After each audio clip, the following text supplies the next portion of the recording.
ಹೇ hi, ನಾನು ಲಾಸ್ಯ and ನನ್ನ ಕತೆ ಹೇಳೋದು ಅಂದರೆ ತುಂಬ ಇಷ್ಟ. ವೆಲ್ಕಮ್ ಟು ರಹಸ್ಯ ವಿತ್ ಲಾಸ್ಯ. ಇವತ್ತು ನಿಮ್ಮೆಲ್ಲರಿಗೂ ಒಂದು ಕತೆ ಮುಂದುವರಿಸೋ ಟೈಮ್. ಹೋದ ಎಪಿಸೋಡಲ್ಲಿ ಆ ಒಂದು ಭಯಾನಕರವಾದಂತಹ ಬಾವಿಯ ಸತ್ಯವನ್ನು ತಿಳ್ಕೊಳ್ಳೋದಕ್ಕೆ ಹೋಗಿ ಆ ಒಂದು ಬಾವಿಯ ನಿಗೂಢತೆಯಲ್ಲಿ ಕಳೆದು ಹೋದಂತಹ ವೀರೇಂದ್ರನ ಕಥೆಯನ್ನು ಕೇಳಿದ್ವಿ.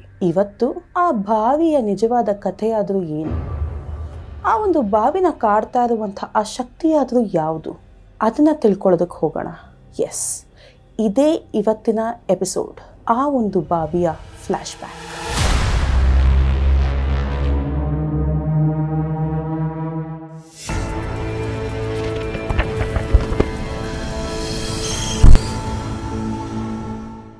ರಾಮಾಪುರ, ಎಸ್, ಇದೇ ಆ ಊರಿನ ಹೆಸರು.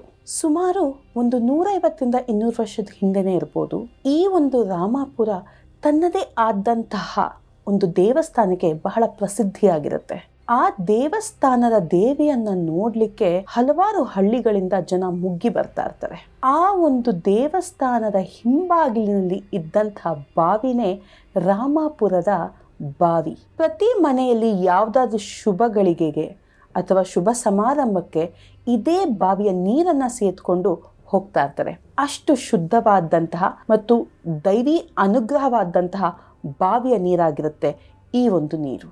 ಇಂತಹ ಒಂದು ಬಾವಿ ಯಾಕೆ ಈ ದಿನ ಜನ ಆ ಕಡೆ ಹೋಗ್ಲಿಕ್ಕೂ ಹೆದರ್ಕೊಂತಾರೆ? ಈ ಕಡೆ ಹೋಗೋದಿರ್ಲಿ, ಈ ಕಡೆ ತಲೆ ಹಾಕ್ಲಿಕ್ಕೂ ಜನ ಯಾಕೆ ಯೋಚನೆ ಮಾಡ್ತಾರೆ? ಅಂಥದ್ದೇನು ನಡೆದಿತ್ತು ಅಷ್ಟು ವರ್ಷಗಳ ಕೆಳಗೆ ತಿಳ್ಕೊಳ್ಳೋಣ. ದೇವಕಿ ರಾಮಾಪುರದ ದೇವಸ್ಥಾನದ ಅರ್ಚಕರ ಮಗಳು. ಬಹಳ ಸುಂದರವಾಗಿರ್ತಾಳೆ ನೋಡೋದಕ್ಕೆ, ಸಿಕ್ಕಾಪಟ್ಟೆ ಚೂಟಿ, ಹಾಗೆ ಬುದ್ಧಿವಂತೆ ಕೂಡ ಆಗಿರ್ತಾಳೆ. ಈಕೆ ಅದೇ ಊರಿನಲ್ಲಿ ಹರಿಕಥೆ ಹೇಳ್ತಾ ಇದ್ದಂತಹ ವಿಶ್ವನಾಥನನ್ನ ಇಷ್ಟಪಡ್ತಾ ಇರ್ತಾಳೆ. ಮನೇಲಿ ಯಾರಿಗೂ ಗೊತ್ತಿರೋದಿಲ್ಲ, ತಂದೆಗೆ ಹೇಳಬೇಕು ಅಂತ ಅಂದ್ಕೊಂಡಿರ್ತಾಳೆ, ಬಟ್ ಒಳ್ಳೆ ಸಮಯ ಬರಲಿ ಅಂತ ಕಾಯ್ತಾ ಇರ್ತಾಳೆ. ಇವರಿಬ್ಬರ ರೊಟೀನ್ ಏನು ಅಂದರೆ, ಪ್ರತಿ ಪೌರ್ಣಮಿಯ ದಿನ ಆ ಬಾವಿ ಏನಿದೆ, ರಾಮಾಪುರದ ಬಾವಿ ಹತ್ರ ಹೋಗಿ ಆ ಬೆಳದಿಂಗಳ ಬೆಳಕಿನಲ್ಲಿ ಇಬ್ಬರು ಆ ಒಂದು ನೀರಿನ ರಿಫ್ಲೆಕ್ಷನ್ ಏನಿರುತ್ತೆ ಅದರಲ್ಲಿ ಅವರ ಮುಖ ನೋಡಿಕೊಂಡು ಅವರ ಮುಂದಿನ ಬದುಕಿನ ಕಥೆಯನ್ನು ಹೇಳ್ಕೊತಾ ಇರ್ತಾರೆ. ಆತ ಯಾವಾಗಲೂ ಹೇಳ್ತಾ ಇರ್ತಾನೆ, ಈ ಬೆಳಕಿನಲ್ಲಿ ಯಾರೂ ಚಂದ್ರನ ನೋಡೋದೇ ಬೇಡ, ಆ ಒಂದು ನೀರಿನಲ್ಲಿ ನಿನ್ನ ರಿಫ್ಲೆಕ್ಷನ್ ಏನು ಕಾಣಿಸ್ತಾ ಇದೆ ಅದು ಆ ಚಂದ್ರನ ಮುಖಕ್ಕಿಂತ ಬಹಳ ಸುಂದರವಾಗಿದೆ, ನಾವು ಜೀವನನ ಈ ರೀತಿ ನಡೆಸೋಣ ಆ ರೀತಿ ನಡೆಸೋಣ ಅಂತ ಇಬ್ಬರು ಒಬ್ರಿಗೊಬ್ರು ಮನಸ್ಸು ಬಿಚ್ಚಿ ಮಾತಾಡ್ಕೊತಾ ಇರ್ತಾರೆ. ಅಲ್ಲಿ ಎಲ್ಲ ಚೆನ್ನಾಗಿರ್ಬೇಕಾದ್ರೆ ಆ ಒಂದು ಊರಿಗೆ ಒಂದು ಸಿಡಿಲು ಬಡಿಯುತ್ತೆ. ಎಸ್, ಆ ಊರಿಗೆ ಒಬ್ಬ ಮಾಂತ್ರಿಕ ಬಂದು ಸೇರಿಕೊಂಡಿರ್ತಾನೆ. ಅಲ್ಲಿಗೆ ಪ್ರತಿಯೊಂದು ತಲೆ ಕೆಳಗಾಗಿ ಸ್ಟಾರ್ಟ್ ಆಗುತ್ತೆ. ಆ ಊರಿನ ನಾಯಕ ಸಿದ್ದಪ್ಪ ನಾಯಕ. ಆತನಿಗೆ ಒಬ್ಬನೇ ಮಗ, ಅವನ ಹೆಸರು ದಶರಥ. ಆತನಿಗೆ ದುರಾಸೆ ಜಾಸ್ತಿ. ಅಪ್ಪ ಏನೇ ಮಾಡಿದ್ರು ಇವನಿಗೇ ಬರಬೇಕು ಅನ್ನೋ ಸ್ವಾರ್ಥ ಇರುತ್ತೆ. ಅವನಿಗೆ ಒಬ್ಬ ತಂಗಿ ಇರ್ತಾಳೆ. ತಂಗಿಗೂ ಸಹ ಯಾವುದೇ ರೀತಿಯಾದಂಥ ಆಸ್ತಿ ಆಗಿರ್ಬೋದು, ಏನೇ ಆಗಿರ್ಬೋದು, ಆಕೆಗೇನು ಹೋಗಬಾರ್ದು ಅನ್ನೋ ಒಂದು ಸ್ವಾರ್ಥ ಇರುತ್ತೆ. ಈತ ಒಂದು ದಿನ ದೇವಕಿನ ದೇವಸ್ಥಾನದಲ್ಲಿ ನೋಡ್ತಾನೆ, ಬಹಳ ಇಷ್ಟಪಡ್ತಾನೆ. ಈಕೆಯನ್ನೇ ಮದುವೆ ಆಗಬೇಕು ಅನ್ನೋ ಆಸೆನ ತೋಡ್ಕೊತಾನೆ.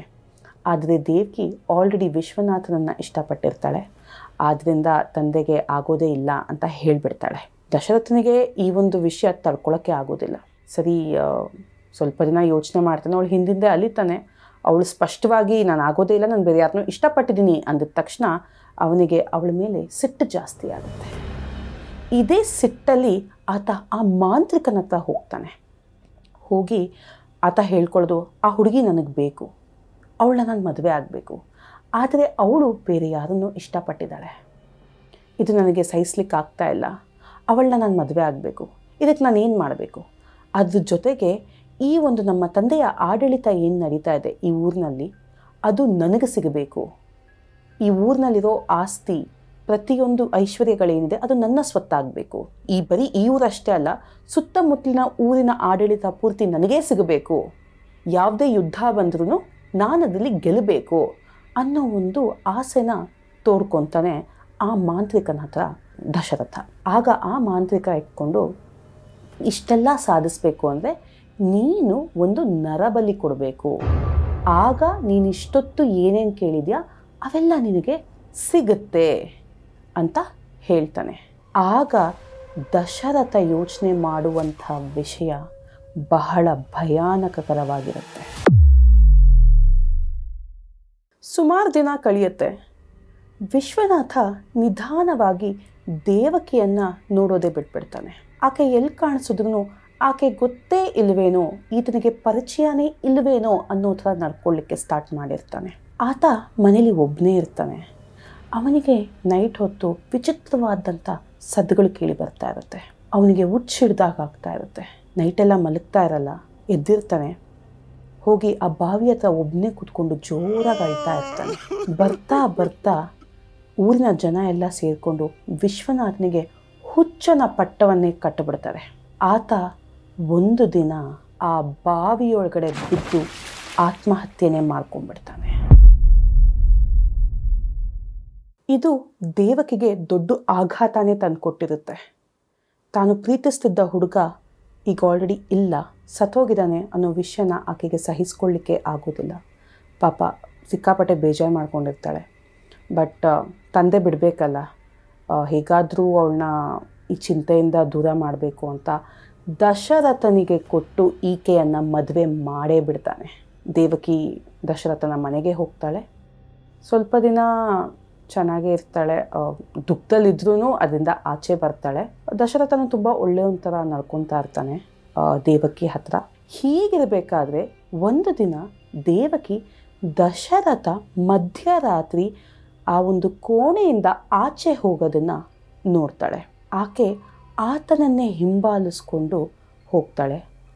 ಆತ ಆ ಸಮಯದಲ್ಲಿ ನಡ್ಕೊಂಡು ಹೋಗಿದ್ದೆ ಊರಿನ ಆಚೆ ಇರುವ ಆ ಬಾವಿಯ ಹತ್ರ. ದೇವಕಿ ಸ್ವಲ್ಪ ದೂರದಲ್ಲೇ ಮರೆಯಲ್ಲಿ ನಿಂತ್ಕೊತಾಳೆ. ದಶರಥ ಹೋಗಿ ಒಂದು 2-3 ನಿಮಿಷಕ್ಕೆ ಆ ಮಾಂತ್ರಿಕ ಆ ಬಾವಿಯ ಬಳಿ ಬರ್ತಾನೆ. ಆತ ಅಲ್ಲಿಗೆ ಬಂದು ತಾನು ತಂದಿದ್ದಂಥ ಸಾಮಗ್ರಿಗಳನ್ನೆಲ್ಲ ಕೆಳಗಡೆ ಇಟ್ಟು ಒಂದು ಮಂಡಲನ ಬಿಡಿಸ್ತಾನೆ. ಅಲ್ಲಿ ಬಿಡಿಸಿ ಹಲವಾರು ನಿಂಬೆಹಣ್ಣುಗಳನ್ನ ಇಟ್ಟು ಕೆಲವೊಂದು ಮಂತ್ರಗಳನ್ನ ಹೇಳೋಕ್ಕೆ ಸ್ಟಾರ್ಟ್ ಮಾಡ್ತಾನೆ. ಆಗ ಅಲ್ಲಿ ಒಂದು ಬಿರುಗಾಳಿನೇ ಬೀಸುತ್ತೆ. ಮೆಲ್ಲಗೆ ಆ ಬಾವಿಯ ಒಳಗಿಂದ ಒಂದು ಬೆಳಕು ಆಚೆ ಬರುತ್ತೆ. ಆ ಬೆಳಕು ಆಚೆ ಬಂದಿದ್ದೇ ಈ ಮಂಡಲದ ಮಧ್ಯದಲ್ಲಿ ಬಂದು ನಿಂತ್ಕೊಳ್ಳುತ್ತೆ.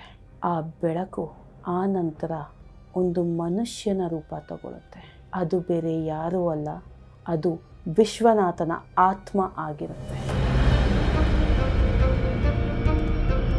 ಮಂಡಲದ ಮಧ್ಯದಲ್ಲಿ ಇದ್ದಂತಹ ವಿಶ್ವನಾಥನ ಆತ್ಮ ಆ ಮಾಂತ್ರಿಕನ ಹತ್ರ ಗೋಳಾಡ್ಕೊಂಡು, ನನಗೆ ಯಾಕೆ ಈ ಪರಿಸ್ಥಿತಿ ತಂದಿದ್ದೀರಾ, ನನ್ನನ್ನು ಯಾಕೆ ಬಂಧನದಲ್ಲಿ ಇಟ್ಟಿದ್ದೀರಾ, ನನ್ನನ್ನು ಬಿಟ್ಟು ಬಿಡಿ, ನನ್ನ ಯಾಕೆ ಆ ಬಾವಿಯೊಳಗಡೆ ಬಂಧನ ಮಾಡಿದ್ದೀರಾ, ನಾನು ಹೊರಟೋಗ್ತೀನಿ, ನನ್ನ ಬಿಟ್ಟು ಬಿಡಿ ಅಂತ ಅಂಗಲಾಚಿ ಬೇಡ್ಕೊಂಡಾಗ ಮಾಂತ್ರಿಕ ಮತ್ತು ದಶರಥ ಇಬ್ಬರು ಜೋರಾಗಿ ನಗ್ತಾರೆ. ನಿನ್ನನ್ನು ಈ ಪರಿಸ್ಥಿತಿಗೆ ತಂದಿದ್ದೇ ನಾವು, ನಿನ್ನ ಈ ರೀತಿ ಬಂಧನ ಮಾಡಬೇಕು ಅಂತಲೇ ಮಾಡಿದ್ದೀವಿ ಅಂತ ದಶರಥ ಹೇಳ್ತಾನೆ. ಯಾಕೆ ಈ ರೀತಿ ಮಾಡಿದೆ, ನಾನು ನಿನಗೆ ಏನು ಮಾಡಿದ್ದೆ, ನನಗೆ ಏನು ಅನ್ಯಾಯ ಮಾಡಿದ್ದೆ ಅಂತ ವಿಶ್ವನಾಥನ ಆತ್ಮ ದಶರಥನನ್ನು ಕೇಳಿದಾಗ ಆಗ ದಶರಥ, ನಾನು ದೇವಕಿನ ತುಂಬ ಇಷ್ಟಪಟ್ಟಿದ್ದೆ, ಆದರೆ ಅವಳು ಇಷ್ಟಪಟ್ಟಿದ್ದು ನಿನ್ನ, ಅವಳ ಮತ್ತು ನನ್ನ ಮಧ್ಯೆ ನಿಂತಿದ್ದು ನೀನು, ನಿನ್ನನ್ನು ಹೇಗಾದರೂ ಮಾಡಿ ಸರಿಸಬೇಕಾಗಿತ್ತು. ಅದೇ ರೀತಿ ಈ ಒಂದು ಗ್ರಾಮದ ಆಡಳಿತ ಏನಿದೆ ಮತ್ತು ಸುತ್ತಮುತ್ತಲಿನ ಹಳ್ಳಿಗಳ ಆಡಳಿತನೂ ನನಗೆ ಬೇಕಾಗಿತ್ತು. ಅದೆಲ್ಲ ನಡಿಬೇಕು ಅಂದರೆ ಈ ಮಾಂತ್ರಿಕ ನನಗೆ ಒಂದು ನರಬಲಿ ಬೇಕು ಅಂತ ಕೇಳಿದ್ದ. ಆದ್ದರಿಂದ ದೇವಕಿಯನ್ನು ನಿನ್ನಿಂದ ದೂರನೂ ಮಾಡಬೇಕು, ನನ್ನ ಕೆಲಸಕ್ಕೆ ಒಂದು ನರಬಲಿಗೆ ಒಬ್ಬ ಯುವಕ ಬೇಕಾಗಿತ್ತು. ಎರಡಕ್ಕೂ ಸರಿ ಹೋಗಿದ್ದು ನೀನೇ. ಅದಕ್ಕೆ ನಿನ್ನ ಮೇಲೆ ನಾನೊಂದು ವಾಮಾಚಾರ ನಡೆಸಿ ನಿನ್ನನ್ನೇ ಸಾಯಿಸಬೇಕು, ನಿನ್ನನ್ನು ನೀನೇ ಆತ್ಮಹತ್ಯೆ ಮಾಡಿಕೊಳ್ಳುವ ಥರ ನಿನ್ನನ್ನು ಪ್ರಚೋದಿಸಿದ್ವಿ ಅಂತ ದಶರಥ ವಿಶ್ವನಾಥನ ಆತ್ಮನ ಹತ್ರ ನಿಜಾನ ಹೇಳ್ಕೊತಾನೆ. ವಿಶ್ವನಾಥನ ಆತ್ಮ ಇದನ್ನೆಲ್ಲ ಕೇಳಿ ಸಿಕ್ಕಾಪಟ್ಟೆ ಬೇಜಾರು ಮಾಡ್ಕೊಳ್ಳುತ್ತೆ, ಜೋರಾಗಿ ಅಳುತ್ತೆ. ಬಟ್ ಮಾಂತ್ರಿಕನ ಕಪಿಮುಷ್ಟಿಯಲ್ಲಿ ಇರುತ್ತೆ ವಿಶ್ವನಾಥನ ಆತ್ಮ. ಮಾಂತ್ರಿಕ ಮತ್ತೆ ಹಲವೊಂದು ಮಂತ್ರಗಳನ್ನ ಹೇಳಿ ವಿಶ್ವನಾಥನ ಆತ್ಮ ಏನಿತ್ತು ಮತ್ತೆ ಅದೊಂದು ಬೆಳಕಾಗಿ ಆ ಬಾವಿಯ ಒಳಗಡೆ ಹೋಗಿ ಸೇರ್ಕೊಂಡ್ಬಿಡುತ್ತೆ. ಇಷ್ಟನ್ನೆಲ್ಲ ನೋಡಿದ್ದ ದೇವಕಿ ಆ ಮರೆಯಿಂದ ಆಗ ಆಚೆ ಬರ್ತಾಳೆ.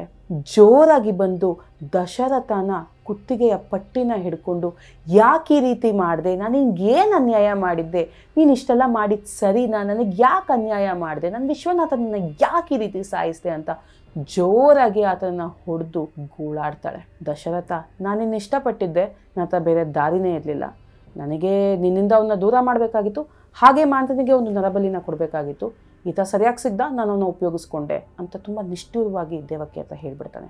ಆಗ ದೇವಕಿ ತಗೊಂಡಂಥ ನಿರ್ಧಾರ ದಶರಥ ಕನಸು ಮನಸ್ಸಿನಲ್ಲೂ ಯೋಚನೆ ಮಾಡಿರಲಿಲ್ಲ.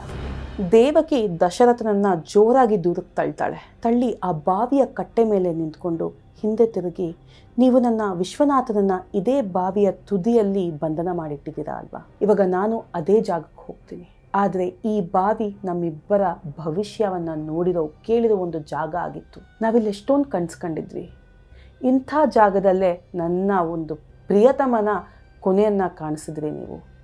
ಯಾರಿಗೂ ಒಳ್ಳೆಯದಾಗಲ್ಲ. ಅದೇ ರೀತಿ ಇನ್ಮೇಲೆ ಈ ಬಾವಿ ಕಡೆ ಯಾರು ಬರಲೇಬಾರ್ದು, ಯಾಕಂದರೆ ಇನ್ನು ಮುಂದೆ ಇದೇ ನಮ್ಮ ಪ್ರಪಂಚ. ಅಪ್ಪಿ ತಪ್ಪಿ ಯಾರಾದರೂ ಈ ಬಾವಿ ಕಡೆ ಬಂದರೆ, ಈ ಬಾವಿ ಒಳಗಡೆ ಇಣುಕಿ ನೋಡಿದ್ರೆ ನಾನು ಅವ್ರನ್ನ ಸುಮ್ಮನೆ ಬಿಡೋದಿಲ್ಲ, ಅವ್ರನ್ನ ನನ್ನ ಅಡಿಯಾಳಾಗಿ ಮಾಡ್ಕೊತೀನಿ. ಈ ಕಡೆ ಯಾರು ಬರಲೇಬಾರ್ದು ಅನ್ನೋ ಒಂದು ಶಾಪನ ಹಾಕಿ ಆ ಬಾವಿಯ ಒಳಗಡೆ ಧುಮುಕ್ಬಿಡ್ತಾಳೆ ದೇವಕಿ. ಆಕೆ ಅಲ್ಲೇ ಪ್ರಾಣನೂ ಬಿಡ್ತಾಳೆ. ಇದಾದ ಸ್ವಲ್ಪ ದಿನಗಳಾದಮೇಲೆ ದಶರಥನಿಗೆ ಒಂದು ವಿಚಿತ್ರವಾದಂಥ ಕಾಯಿಲೆ ಬರುತ್ತೆ. ಆತನು ತೀರ್ಕೊಂಡ್ಬಿಡ್ತಾನೆ. ಇದಾದ ಮೇಲೆ ಆ ಬಾವಿ ಹತ್ರ ಯಾರ್ಯಾರು ಹೋಗ್ತಾ ಇರ್ತಾರೋ ಅವರು ಯಾರು ವಾಪಸ್ಸೇ ಬರ್ತಾ ಇರೋದಿಲ್ಲ. ಒಂದು 3-4 ಜನ ಗುಂಪಾಗಿ ಹೋದರೆ ವಾಪಸ್ ಬಂದಮೇಲೆ ಅವರು ವಿಚಿತ್ರವಾಗಿ ಸತ್ತೋಗ್ತಾ ಇರ್ತಾರೆ. ಸೊ ಇದನ್ನೆಲ್ಲ ನೋಡಿದಂತಹ ಊರಿನ ಜನಕ್ಕೆ ಗೊತ್ತಾಗುತ್ತೆ ಆ ಬಾವಿಯಲ್ಲಿ ಯಾವುದೋ ಸಮಸ್ಯೆ ಇದೆ ಅಂತ. ಬರ್ತಾ ಬರ್ತಾ ಬರ್ತಾ ಅಪ್ಪಿ ತಪ್ಪಿ ಯಾರಾದರೂ ಆ ಕಡೆ ಹೋದರೆ ವಾಪಸ್ಸೇ ಬರ್ತಾ ಇರೋದಿಲ್ಲ. ಈ ರೀತಿಯಾಗಿ ಆ ಒಂದು ಬಾವಿ ಭಯಾನಕರವಾದಂತಹ ಜಾಗ ಆಗಿಬಿಡುತ್ತೆ ರಾಮಾಪುರದಲ್ಲಿ. ವೆಲ್ ಮೈ ಮಿಸ್ಟಿಕ್ ಫ್ಯಾಮಿಲಿ, ಇದಾಗಿತ್ತು ರಾಮಾಪುರದ ಬಾವಿಯ ರಹಸ್ಯ. ಯಾಕೆ ಜನ ಈ ಬಾವಿ ಹತ್ರ ಹೋದರೆ ಯಾರು ವಾಪಸ್ ಬರ್ತಾ ಇರೋದಿಲ್ಲ? ಈ ಒಂದು ಬಾವಿಯನ್ನು ಕಾಡ್ತಾ ಇದ್ದಂತಹ ಅಘೋಕ್ಷಕರವಾದಂತಹ ಶಕ್ತಿಯೇ ದೇವಕಿಯ ಆತ್ಮ. ಇದಾದ್ಮೇಲೆ ವೀರೇಂದ್ರ ಅಲ್ಲಿ ಹೋಗಿ ಅಲ್ಲಿ ಕೂಡ ಆತ ನಾಪತ್ತೆಯಾದ. ಆ ಒಂದು ಎಪಿಸೋಡ್ ನೀವು ನೋಡಿಲ್ಲ ಅಂದರೆ ಆ ಒಂದು ಎಪಿಸೋಡ್ನ ಲಿಂಕ್ ಡಿಸ್ಕ್ರಿಪ್ಷನಲ್ಲಿದೆ, ದಯವಿಟ್ಟು ಹೋಗಿ ಆ ಎಪಿಸೋಡ್ನ ನೋಡಿ. ಈ ಒಂದು ಸ್ಟೋರಿ ನಿಮ್ಗೆ ಇಷ್ಟ ಆಯ್ತಾ? ಹಾಗಿದ್ರೆ do like, share and subscribe to my channel and stay with Rahasya with Lasya, where mystery awaits.